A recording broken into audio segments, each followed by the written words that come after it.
اس کو نہ دو دل جو آپ کو بندہ ہی نہ رہنے دے. ہاں اس کو نہ دو دل جو آپ کو بندہ ہی نہ رہنے دے. دل اس کو دو جو آپ کو بندہ بنائے. کالا نام قرآن کہتا ہے وہ بندہ ہی نہیں ہے جس کے سینے میں عشق مصطفیٰ نہ ہو, ماتھے پہ سجدہ خدا نہ ہو. ہاں ہر چیز کی بات دلیل ہے. آپ کدھر بیٹھے ہیں؟ آپ نے کس کو معیار بنا لیا؟ آپ نے کس کو معیار بنا لیا؟ دولت کو؟ آپ نے کوئی کوٹھی کو معیار بنا لیا؟ آپ نے عہدے کو بھی معیار بنا لیا؟ کسی کے نیچے کرسی آ جائے بھاولپور کے کسی عہدے کی تو وہ بڑا بندہ ہے, یا لاہور میں بھاولپور میں بہت بڑا بنگلہ بن جائے تو آپ کی نگاہ میں یہ بڑا لوگ ہے. جس کے اوپر پیسے برس رہے ہیں تو آپ کی نظر میں یہ بڑا لوگ ہے. کس نے آپ کو یہ معیار بتایا بڑے بندے کا؟ یہ تو ہمارا بنایا ہوا معیار ہے.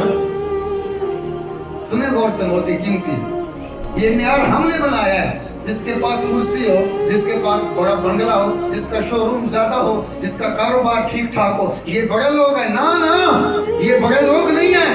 بڑے لوگ ہونے کے لیے اللہ سے پوچھو بڑا لوگوں کا ہونا ہے. بندوں سے کیوں پوچھ رہے ہو کہ بڑے لوگ کون ہیں؟ یہ تو کسی کو بھی بڑا کہہ سکتے ہیں. ان کا کیا معیار ہے کہ یہ جس کو بڑا کہہ دے تو وہ بڑا ہوگا, یہ جس کو چھوٹا کہہ دے تو وہ چھوٹا ہوگا. یہ چھوٹے لوگ ہیں, یہ بڑے لوگ ہیں. یہ چھوٹے لوگوں کی جگہ ہے, یہ بڑے لوگوں کی جگہ ہے. بندوں کو چھوڑو, بندوں کے رب سے پوچھو. اللہ فرماتا ہے بڑا وہ نہیں جس کے پاس دولت بھیج دو, بڑا وہ ہے جس کے پاس 5 نمازیں بھیج دو. اللہ نے فرمایا بڑا اسے نہ کہنا جس کے پاس پیسہ ہے.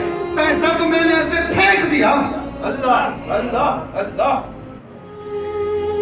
اللہ فرماتا دولت تو میں نے کافروں کے گھر میں پھینک دی. مجھے مانتا نہیں, میں نے دولت ان کے گھر میں پھینک دی ہے.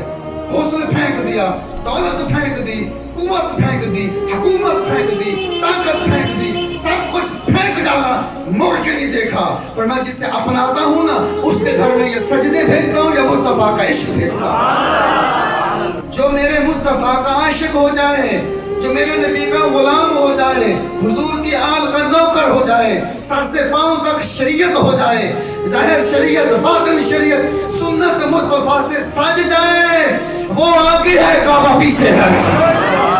جو سر سے پاؤں تک سراپا وفا بن جائے, سراپا وفا بن جائے, سر سے پاؤں تک سراپا دین بن جائے. عرش نیچے ہے, مصطفیٰ کا غلام اوپر ہے. تو ہمارے ہاں تو معیار مطلب یہ ہے نا, ہم نے دولت سے بنا لیا نا. جس کے پاس پیسہ بہت ہو وہ بڑے لوگ ہیں, جو بڑی کار پہ آئے یہ بڑے لوگ ہیں, جو بڑے بنگلے میں رہے یہ بڑے لوگ ہیں. نہ نہ, اللہ فرماتا ہے گھر کچا ہو مومن پکا ہو یہ سب سے بڑا لوگ ہے. گھر کچا ہو مومن پکا ہو یہ بڑا لوگ ہے. مزے کی بات یہ ہے, ایک صحابی نا روتا ہوا آیا, میرے پاس تو پیسہ بہت ہے, ایسے دولت آ رہی ہے جیسے بارش برسے. حضور پر میں ہلاک, میں اللہ اور رسول کا ناپسند. آپ تو یہ حدیث سے اور یہ بیان دیتے ہو. اب سنیں ذرا نوجوانوں سنو اپنے, کیونکہ آپ وہ تلاش کر رہے ہو نا مستقبل. آج میں آپ کو مستقبل بتاتا ہوں کون سا مستقبل بندے کا ہونا چاہیے. ہر نوجوان اٹھتا ہے تو اپنا مستقبل تلاش کرتا ہے. تو پھر مستقبل تلاش کرنے تو ادھر رجوع کرو, آپ کو صحیح مستقبل بتایا جائے جو کامیاب بھی ہو, کامران بھی ہو, عظیم بھی ہو, عظیم کر دے, بالا ہو بالا کر دے, بہتر ہو بہتر کر دے. یہاں تک کہ کعبہ پیچھے رہ جائے آپ کو آگے کر دے, عرش نیچے رہ جائے آپ کو اوپر کر دے, یہاں تک کہ آپ کو خدا ملا دے, مصطفیٰ کو ملا دے.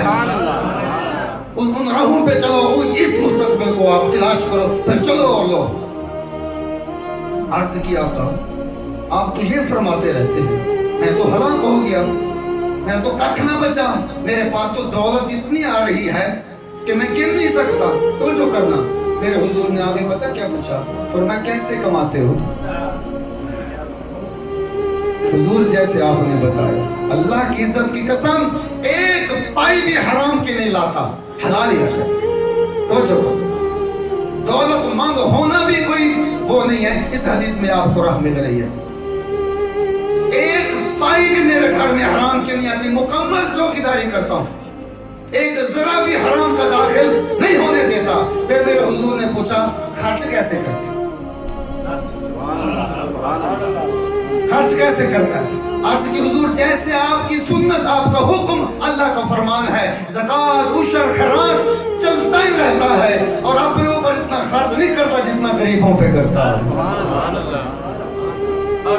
اپنے بچوں پہ اتنا خرچ نہیں کرتا جتنا یتیموں کو دے آتا ہوں, مسکینوں کو دے آتا ہوں, اسیروں کو دے آتا ہوں. خرچ بھی یوں کرتا ہوں. اب میرے مصطفیٰ نے مسکرا کر فرمایا قابو رہنا, قابو رہنا. حضور مجھے کچھ بتائیں نا یہ کیا ہے؟ خوشخبری حضور نے دی. فرمایا اللہ کی اطاعت کا انعام جنت میں ہے. اللہ کی فرما برداری کا انعام جنت میں ہے, اور تم سوچ بھی نہیں سکتے. پر اللہ تعالیٰ نا تھوڑا تھوڑا کبھی دنیا میں کسی بندے کو دے دیتا ہے. تیری بندگی, تیرا تقوی, تیری انصاف, تیری خدمت, تیرا یتیموں کا دینا, غریبوں کا دینا, غریب پرور, مسکین پرور ہونا, قانون الہی, دل کا حدود اللہ کے تحت اللہ کی حدوں میں رہنا. یوصیکم اللہ فی اولادکم للذکر مثل حظ الانثیین. تیرا بیٹوں اور بیٹیوں میں صحیح مال تقسیم کرنا, اس اطاعت کا بدلہ ہے تو جنت میں, پر رب نے تھوڑا سا دنیا میں بھی دے دیا, مزے کر لے, یہ انعام ہے. اب ذرا سارے امیر بیٹھے ہیں, ذرا چہرے مجھے زیادہ چمکدار نظر آ رہے ہیں نا. پھر امیروں کی مرمت تو ملک ظہور کو پتہ میں پہلے ہی کرتا. میرے آقا نے فرمایا گھبرانا, اسی طرح حلال میں رہنا, حلال کمانا, حلال سے جانا. پھر اللہ کا یہ انعام ہے, تجھے مبارک ہے, تو خوش ہو جا. جنت بھی تیری, دنیا بھی تیری, اور جنت کے مزے خدا نے تجھے دنیا میں کچھ نقد دے دیا ہے. جا اللہ کا شکر کر, جا اللہ کا شکر کر. اچھا پہلے یہ بنا لو ذہن کہ حلال ہی کمانا ہے.